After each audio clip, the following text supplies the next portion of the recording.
Hace muy poco, Antón Víiz Flores realizó una de sus ya habituales transmisiones en directo. Para quienes ya le seguís, sabéis que sus emisiones no son precisamente breves. Antón no se guarda nada. Se toma su tiempo, desarrolla los temas, los mastica, los analiza. Pero claro, eso tiene un coste. No todo el mundo consigue llegar hasta el final. Y es comprensible. Vivimos con prisas, con interrupciones, con distracciones constantes. A veces, uno empieza el directo con intención de verlo entero y termina saliendo a mitad porque tiene que atender una llamada, hacer la comida o simplemente porque el ritmo se hace denso. Sin embargo, en esa última transmisión, casi al cierre, ocurrió algo que merece ser rescatado, comentado y hasta celebrado. Se habló, con mucha claridad, sobre un personaje archiconocido de la televisión española, Jorge Javier Vázquez. Pero no fue una mención superficial o gratuita. No fue una de esas críticas banales a las que ya estamos acostumbrados. Fue un análisis certero sobre su figura, su actitud y, sobre todo, el ecosistema en el que se ha movido durante décadas, el universo Mediaset. Y lo más interesante es que no lo hizo desde el odio, ni desde la envidia, ni desde el rencor. Lo hizo desde la lucidez. Antón compartió una reflexión que, personalmente, me pareció brillante. Habló de cómo Mediaset ha sido, durante años, una especie de realidad paralela. Un mundo diseñado y construido con reglas propias, donde las personas que trabajaban allí, poco a poco, iban desconectándose del mundo real. ¿Sabéis lo que pasa cuando alguien pasa demasiado tiempo encerrado en una burbuja? Que empieza a pensar que fuera no hay nada, que lo único que importa es lo que sucede dentro. Y eso fue lo que pasó con muchos de los presentadores, colaboradores y productores de ese grupo de comunicación. Crearon su propio planeta, con sus propias verdades, sus propias batallas y, sobre todo, su propia moral. En ese planeta, todo gira en torno al plató, al drama, al show. Lo personal, lo profesional, lo íntimo, lo emocional, todo se mezcla y se convierte en contenido. Las emociones no se viven, se actúan. Los conflictos no se resuelven, se prolongan. Las alegrías no se comparten, se exhiben. Y claro, cuando vives así durante años, llega un punto en el que no sabes si eres tú o el personaje que interpretas cada día ante las cámaras. Cuando sales del plató y te quitas el maquillaje, no queda nada. Porque lo único que te da identidad es ese foco, ese aplauso enlatado, ese conflicto constante que hace que el espectador no pueda cambiar de canal. Antón, en su directo, contó que durante un tiempo trabajó dentro de ese engranaje, concretamente en un programa presentado por Nagore. Y lo que percibió fue que ese ambiente tenía algo de irreal, casi de secta. Como si todos allí dentro compartieran una visión del mundo completamente distorsionada. Como si el hecho de formar parte de Mediaset les diera derecho a creerse por encima del resto. A sentirse especiales. A pensar que su opinión tenía más peso que la de cualquiera porque salía por televisión. Un delirio colectivo, alimentado por años de éxito y por una audiencia que, durante mucho tiempo, se lo compró todo. Pero claro, fuera de esa burbuja, hay vida, hay gente, hay mundo. Y ese mundo no siempre aplaude, no siempre ríe, no siempre calla. Y cuando esa realidad se impone, cuando esa burbuja empieza a pincharse, los que vivían cómodamente dentro comienzan a tambalearse. Jorge Javier es, en muchos sentidos, el símbolo más claro de eso. Durante años se movió con superioridad moral, con ese tono entre sarcástico y condescendiente que parecía querer colocarlo siempre en una posición intelectual superior. Se permitía juzgar a todo el mundo, repartir carnés de buenos y malos, señalar con el dedo desde un púlpito televisivo que él mismo ayudó a construir.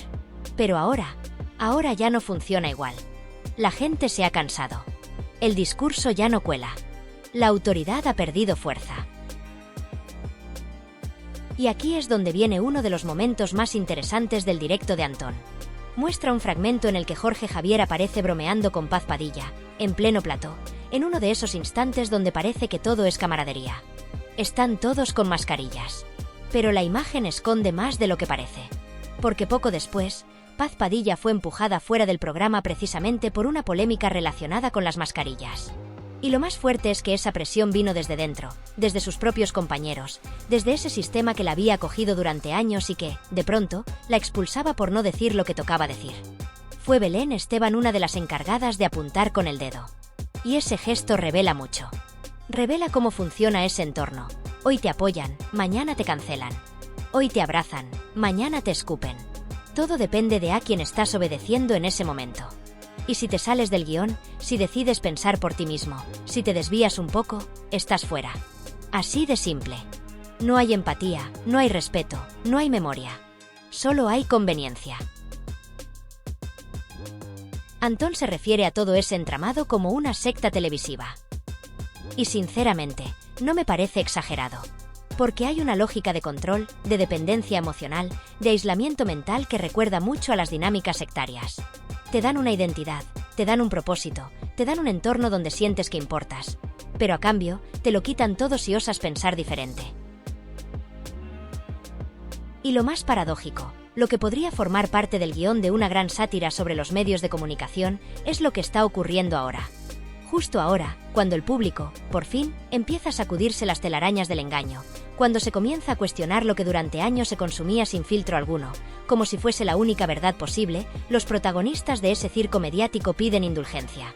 Suplican redención. Claman por una comprensión que jamás tuvieron con aquellos a quienes juzgaron, ridiculizaron o destruyeron desde un plató bañado por focos y reforzado por los aplausos de un público hipnotizado. Durante años, la audiencia fue tratada como una masa maleable, dócil, incapaz de pensar por sí misma. Se le alimentó con espectáculo envenenado, con conflictos fabricados, con relatos distorsionados cuidadosamente para generar adicción. Y lo peor es que funcionó. Funcionó durante años. Y mientras eso ocurría, algunos se convirtieron en deidades intocables dentro de ese ecosistema de mentira. Eran los jueces, los verdugos y, a la vez, los mártires de su propio show. Eran los que daban lecciones de moral mientras pisoteaban la dignidad ajena. Los que hablaban de humanidad mientras explotaban la debilidad humana. Los que se apropiaban del sufrimiento de los demás como si fuese contenido descartable. Y ahora, en una especie de giro narrativo tan predecible como inevitable, piden una segunda oportunidad. Quieren que olvidemos sus palabras, sus actos, sus omisiones. Quieren que borremos el rastro de años de manipulación emocional, de linchamientos mediáticos, de campañas de odio disfrazadas de televisión valiente. Pero no es tan sencillo. Porque aunque el espectador pueda perdonar, no necesariamente olvida. Y porque hay heridas que no se cierran con una disculpa frente a cámara ni con un intento de reinvención pública. La memoria colectiva, aunque a veces parezca dormida, no es tan frágil como algunos creen. Es una especie de conciencia silenciosa que, tarde o temprano, pasa factura. Y esa factura no se paga con gestos simbólicos ni con lavados de imagen. Se paga con verdad, con autocrítica, con humildad. Y eso, precisamente, es lo que más ha escaseado en quienes ahora lloran por las consecuencias de sus propias decisiones. Antón Bid, con su tono siempre afilado pero sin caer en el insulto fácil, cierra esa parte del directo con un gesto que, en lugar de agresión, parece un acto poético. Anuncia que le va a dejar un pequeño regalito a Jorge Javier. Y no se trata de un ataque personal. Es un símbolo. Un recordatorio. Una especie de nota al pie que acompaña años de altanería, de desprecio público hacia todo aquel que no compartía su visión del mundo. Porque cuando alguien ha estado tanto tiempo en la cima, creyendo que su posición era incuestionable, su palabra incuestionada y su poder intocable, a veces hace falta que alguien le recuerde que la caída no solo es posible, es natural. Que el vértigo de volver a mirar al suelo puede ser brutal. Y que cuanto más alto se ha volado, más duro y sonoro es el impacto al tocar tierra. Y entonces, cuando el polvo se asienta y las cámaras se apagan, surge una pregunta que va mucho más allá de un nombre o un canal de televisión. Una pregunta que nos interpela a todos como espectadores, como sociedad, como ciudadanos. ¿Qué fue realmente Mediaset durante todos estos años? ¿Un mero proveedor de entretenimiento masivo? ¿Una empresa que simplemente respondió a la demanda del público? ¿O más bien una maquinaria perfectamente diseñada para explotar los instintos más bajos, para alimentar el morbo, para destruir reputaciones en directo mientras generaba ingresos millonarios? ¿Fue Jorge Javier Vázquez un simple engranaje más dentro de esa estructura perversa?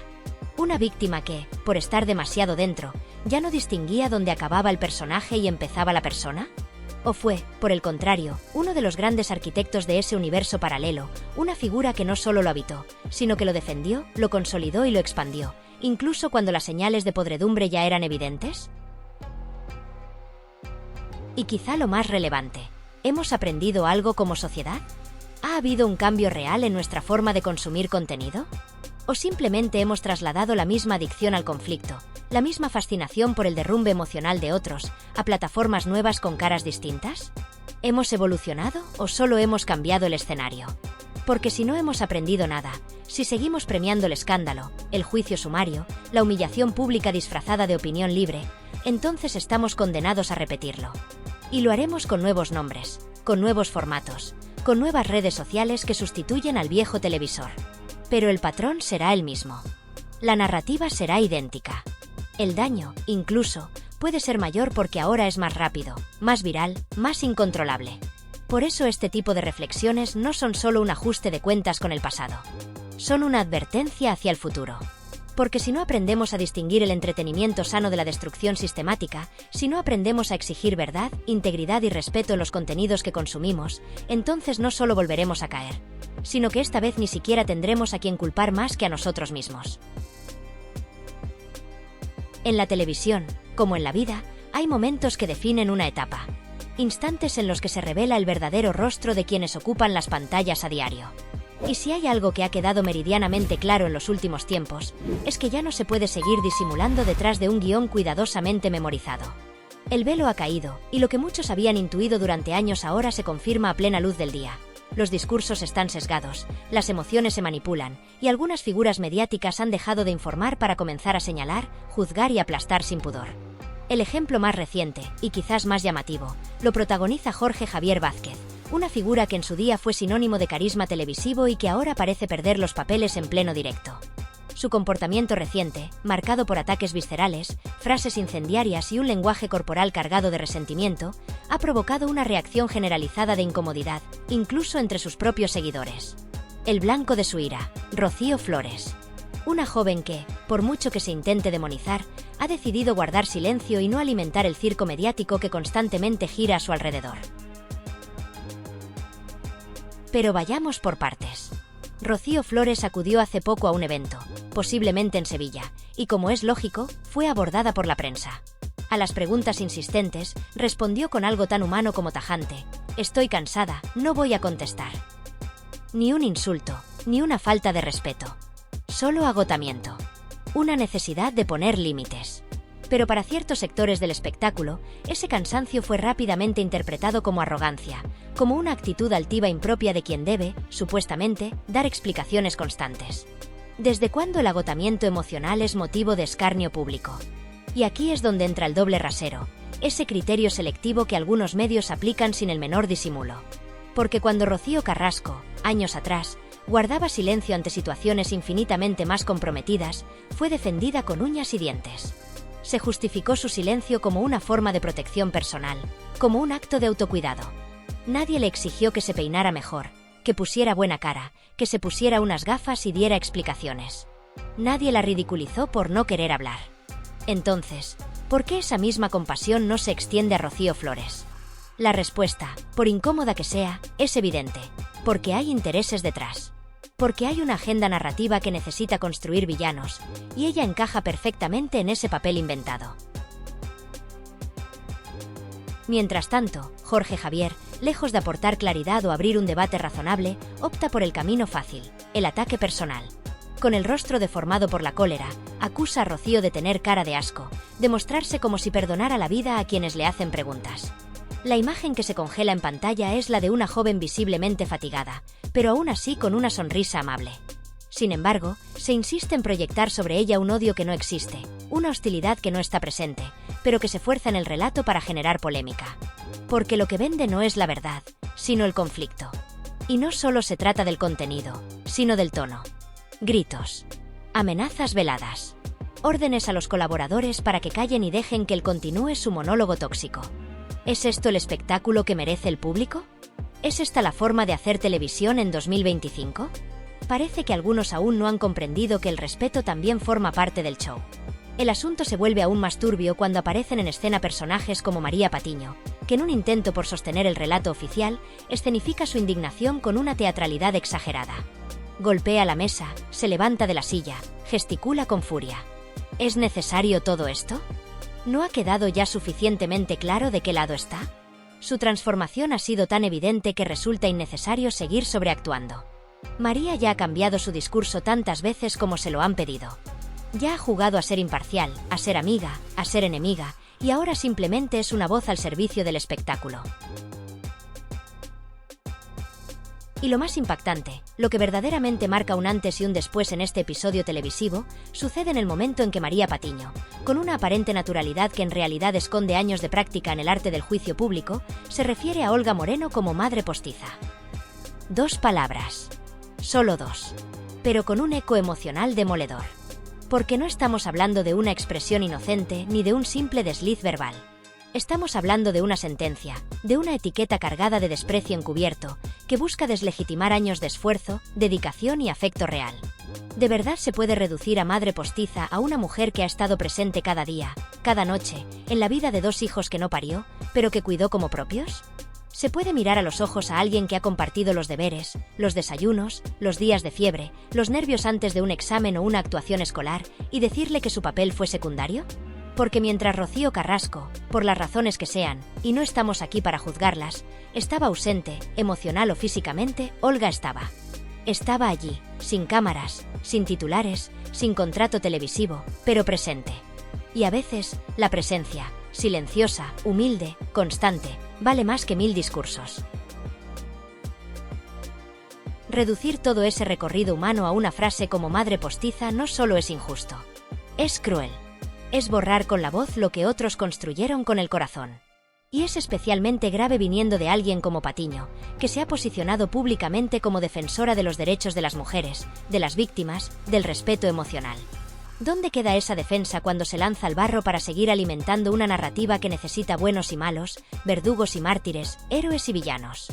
Y si todo esto fuera poco, porque sí, la cosa no termina ahí, entra de nuevo en escena Agustín, el omnipresente representante de Rocío Carrasco. Su modus operandi ya no sorprende a nadie. Primero deja caer información en ciertos medios de comunicación, como quien deja migas de pan en el bosque.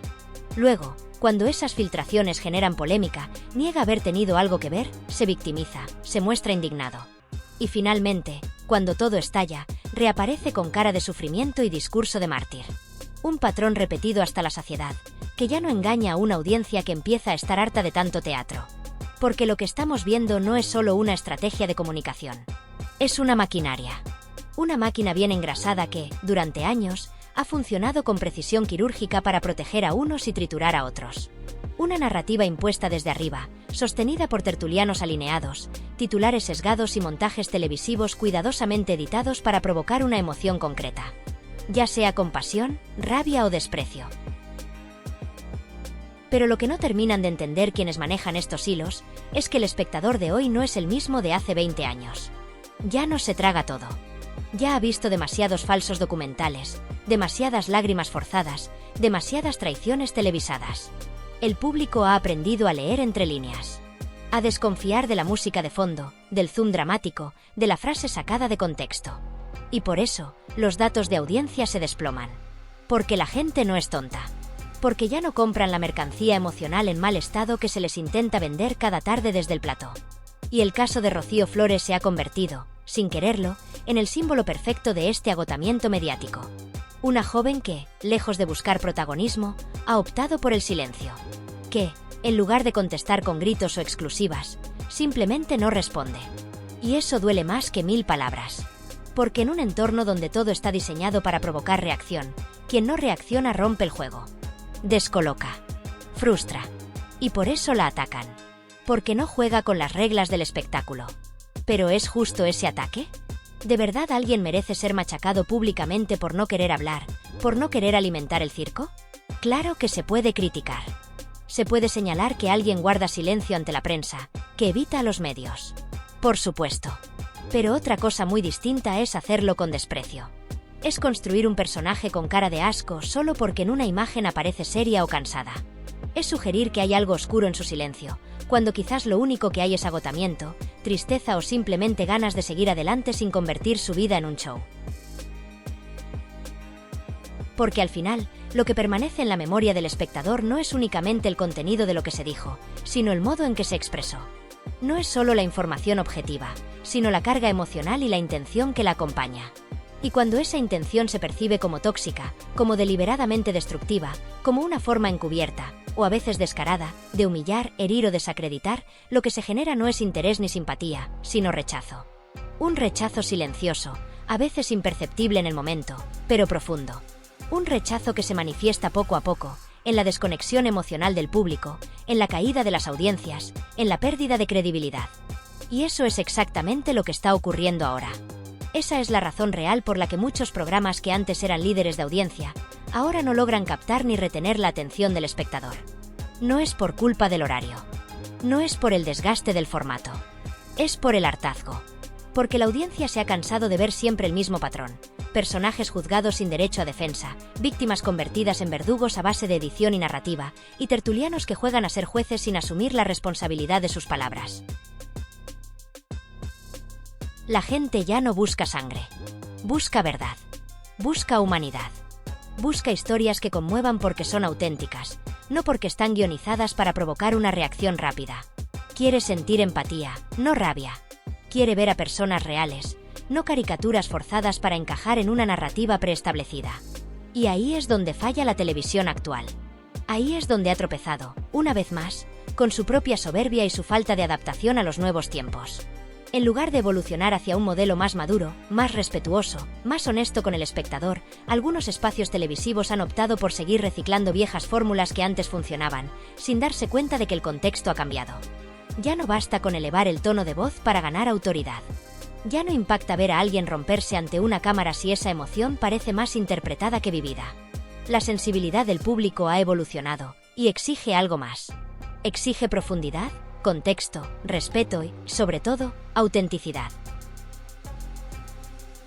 Por eso sí, se puede opinar. Por supuesto que se puede. Es legítimo preguntarse por qué alguien guarda silencio, por qué no da la cara ante ciertos temas. Es comprensible que haya dudas, que haya quien quiera respuestas. Pero lo que no se puede permitir, o no debería permitirse, es construir una crítica desde el menosprecio. No se puede seguir alimentando una cultura del desprecio donde insultar, ridiculizar y rebajar al otro se convierte en entretenimiento. No se puede llamar madre postiza a una mujer que, con todos sus defectos y virtudes, estuvo allí cuando nadie más lo estaba. No se puede usar esa etiqueta como arma arrojadiza para intentar borrar un recorrido que ha estado lleno de esfuerzo, de amor callado, de gestos cotidianos que no hacen ruido, pero que construyen vínculos reales. Porque, al final, lo que define a una madre no es solo el ADN ni la sangre, sino la capacidad de estar, de sostener, de cuidar. Y en eso, Olga Moreno ha ofrecido, sin pedir aplausos ni reconocimiento, una lección silenciosa que muchos aún se niegan a aceptar. Y tal vez eso es lo que más incomoda, que alguien que no ha hecho bandera de su papel, que no ha salido a gritar su verdad en todos los platós, tenga más legitimidad emocional que quienes llevan años construyendo un relato a base de victimismo televisivo. Pero esa incomodidad no se resuelve con ataques. No se neutraliza con etiquetas crueles. Se enfrenta con honestidad, con respeto, con la valentía de aceptar que hay verdades paralelas, que hay relatos que conviven y que ninguno merece ser anulado. Porque si algo hemos aprendido como sociedad es que las historias no se imponen, se escuchan, se entienden, se matizan. Y lo que necesita la televisión no es más ruido, sino más conciencia, más verdad, más alma.